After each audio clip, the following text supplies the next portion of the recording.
was 21 years old when I dropped out of college, packed everything I owned, jeans, t-shirts, leather jacket, guitar, into my car, and drove from Chicago to Berkeley, California.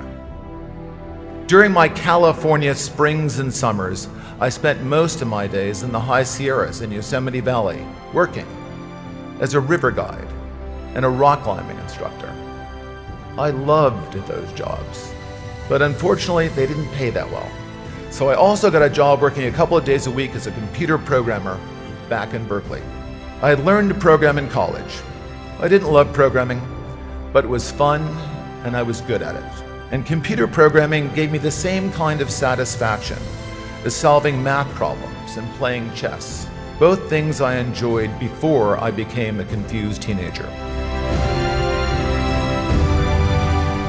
At this point in my life, I thought I was making real progress on my journey of self-discovery. I had found a cause. I had a couple of jobs that I loved, and one that was fun and paid the bills. I was pretty happy with my life. My wife was not. What she saw was a college dropout who spent too much time in the mountains doing foolish things. She wanted me to work full-time as a computer programmer or go back to college and finish my degree. I started taking classes at UC Berkeley.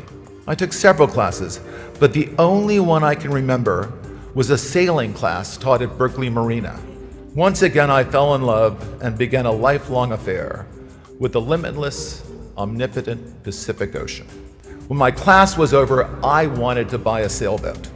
My wife said this was the single stupidest idea she had ever heard in her entire life. She accused me of being irresponsible, and she told me I lacked ambition. She kicked me out, and then she divorced me. This was a pivotal moment in my life. But this time, I was not disappointed in myself. Their dreams and my dreams were different. I would never confuse the two of them again. I searched and I searched, but I just could not find a software engineering job that I loved as much as I loved sailing. So I tried to create one. I put together a plan to start my own company. That way I could completely control my work environment. My goal was to create the perfect job for me, a job I truly loved. Hired the most talented software engineers in Silicon Valley. We assembled an all-star team of gifted programmers who were among the best in the world at what they did. That team, plus one crazy idea, gave birth to a giant company. I call it a crazy idea because at the time, everyone told me it was a crazy idea. And when you start telling people that all the experts are wrong, at first they call you arrogant, and then they say you're crazy. When people start telling you that you're crazy, you just might be onto the most important innovation in your life. The idea was to build the world's first relational database, and IBM was building a prototype in their research labs. But back then, the collective wisdom of computer experts, while relational databases could be built, they would never be fast enough to be useful.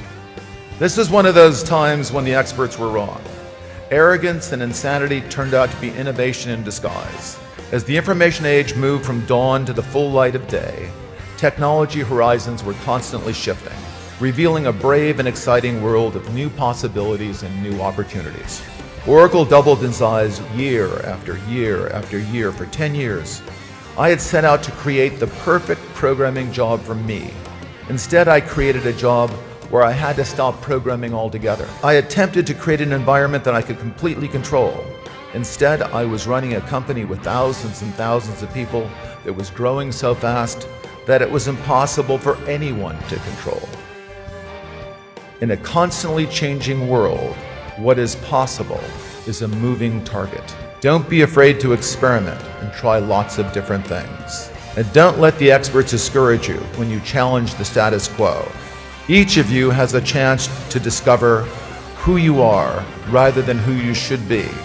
A chance to live your dreams, not the dreams of others. Each of you has an obligation to commit to a righteous cause one that elevates you and improves the conditions of humanity and the planet. Until you find a job that ignites your passions, like I did. Even better, you just might find one that you love.